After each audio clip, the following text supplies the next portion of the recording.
What's up, nerds? Russia has continued its weird reactions to the Crocus City Hall attack, and we need to talk about it. This was one of the most deadly attacks that we've seen in Moscow in a very long time, and it's nonetheless still been put on Ukraine by Putin and the Russian government. Ukrainian accounts also continue to spread the idea that this was some sort of an FSB false flag attack, and there's really just been a lot of messaging back and forth on what exactly happened, even though we kind of have an idea on what already happened. So let's talk about what information we've learned since the last video talking about this and why this could all lead to a larger problem. Primarily, we're going to talk about how this could allow the Russian government to gain larger, more broad wartime powers. Now, I am going to say from the top that we're not going to review what happened in the attacks. We already have a video for that, so you can go ahead and check that out. However, we will go ahead and review the events that have happened since that video came out. Last time we talked, at least 4 of the attackers had been arrested and beaten, and one of them had been interrogated, and ISIS had claimed responsibility for the attack. However, since then, we've learned some more information about who these attackers are and what they were doing whenever they were arrested, and really how the Russian government is handling this whole attack, and it's not been very well.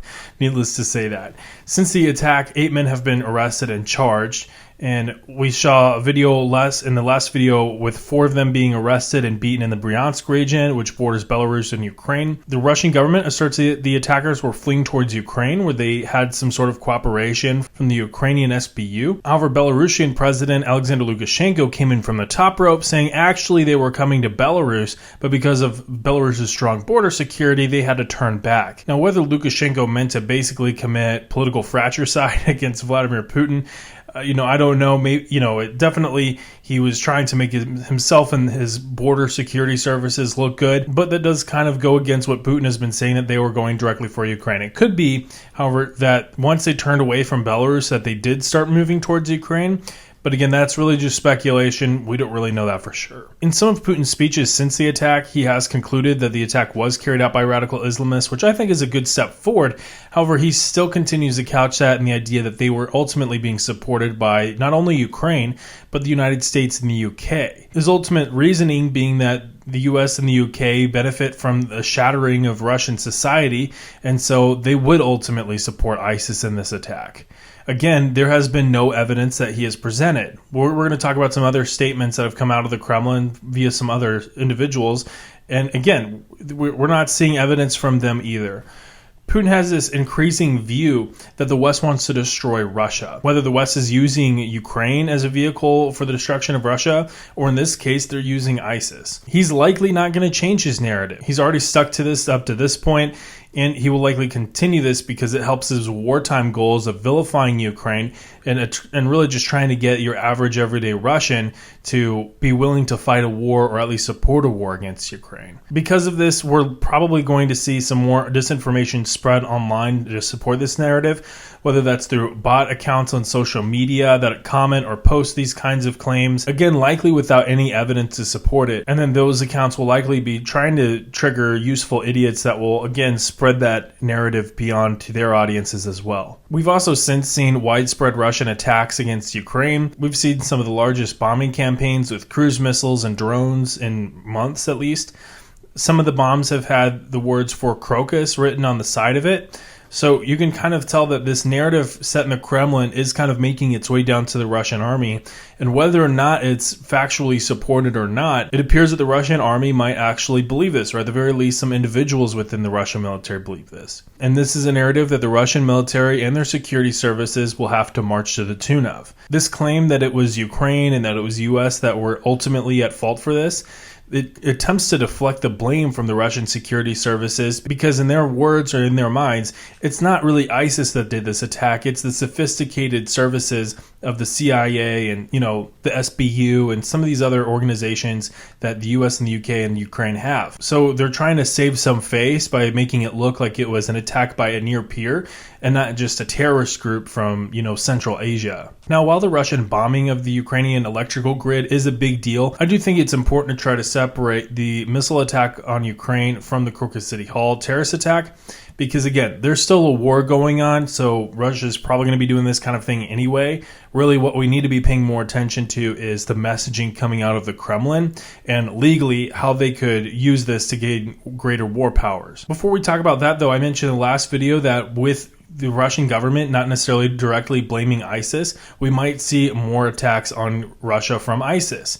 Well, it's not just that, but the videos that we saw from Russia and the FSB showing FSB agents just absolutely beating the crap out of the ISIS terrorists that they had caught. Well, that basically got ISIS to send a message saying that they are going to continue attacking Russia, basically in revenge for the beating of their fighters. Now, I do think that it's notable that their fighters at Crocus City Hall did not wear suicide vests, and they didn't fight to the death. Normally, what we kind of associate with these kinds of large-scale terrorist attacks is that there's some kind of martyrdom at play here. This didn't necessarily happen here. These guys basically tried to escape and flee somewhere that they could get away from the Russian authorities. This is, however, something that we've seen before in ISIS attacks where individuals try to flee and they aren't necessarily going to martyr themselves. We've seen some attacks in Turkey and other places where ISIS fighters will do basically a drive-by and then try to escape, ultimately to be arrested. So it's not exactly unique, but at the same time, this is something to look at with these individuals. They weren't necessarily motivated by religious ideology, they were motivated by money. Now that could increase the scope of who ISIS could be using to launch these kinds of attacks in the future. They might not necessarily be looking to recruit just individuals that are ideologically motivated and ideologically aligned with ISIS.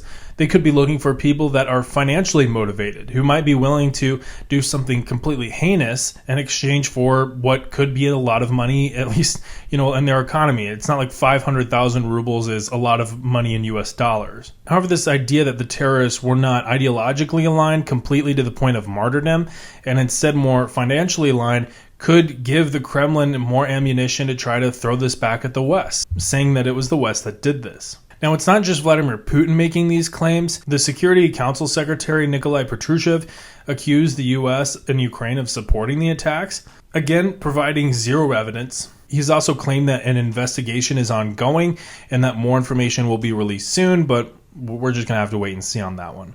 Foreign Ministry spokeswoman Maria Zakharova also claims that the U.S. created ISIS, which, that's a theory that I've seen online. She also says that the quick Ukrainian denial during the attack was suspicious.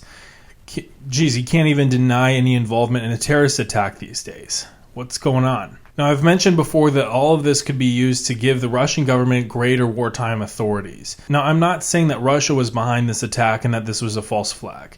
I've said in my previous video that I think that this was a real attack. However, I do think that the Russian government could use this crisis for their own gain, and we've seen them do things like that before. Not only could Russia nationalize their manufacturing industry to try to get more plants basically producing wartime materials instead of different kinds of civilian materials, they could also increase censorship and government oversight of the media, and they could also gain greater access for mobilization. We've mentioned before that the Russian army plans to form 2 new armies with up to 100,000 new troops in these 2 armies, but they may ultimately seek to mobilize over 300,000 more soldiers. That's a pretty large number, but they are having increasing problems with mobilization since at the very beginning of the war, they could mobilize a lot of people that were nationalistically or patriotically aligned to the Russian government. After that point, it was incentivizing people with money. However, at this point, they're having trouble even with incentivizing people with money and like a crypto mobilization. So a terrorist attack that they blame on Ukraine and that Russians are convinced was on Ukraine might convince the remaining people to fight in the war. Or it might at the very least help this next round of mobilization go a little bit easier for them. Now, this whole situation was and kind of is another scenario that applies to what I talked about in yesterday's video.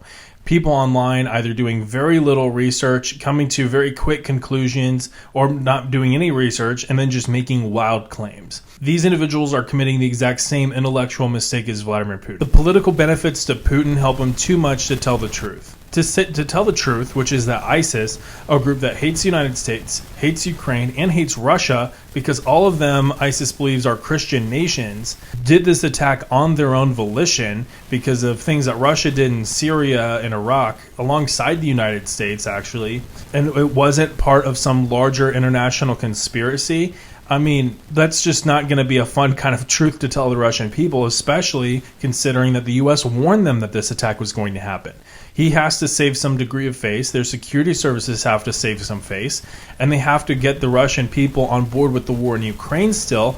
So they're just going to continue to use this crisis to throw blame on Ukraine and try to get Russians more mobilized against Ukraine in this war. It doesn't help that this attack happened right after he was elected and with Ukrainian troops still operating in Belgorod. Right now, Russians don't look too safe, whether it's from Russian partisans fighting in Russia or it's ISIS terrorists fighting in Moscow. Even with all of that, considering that the war in Ukraine was entirely optional and it was Russia's decision to get involved in this war to begin with. Now, I say all that to say that I know you guys, my viewers, will put your thinking caps on and be realistic with what you research on these kinds of things and the conclusions that you come to. Because we're nerds and that's what we do.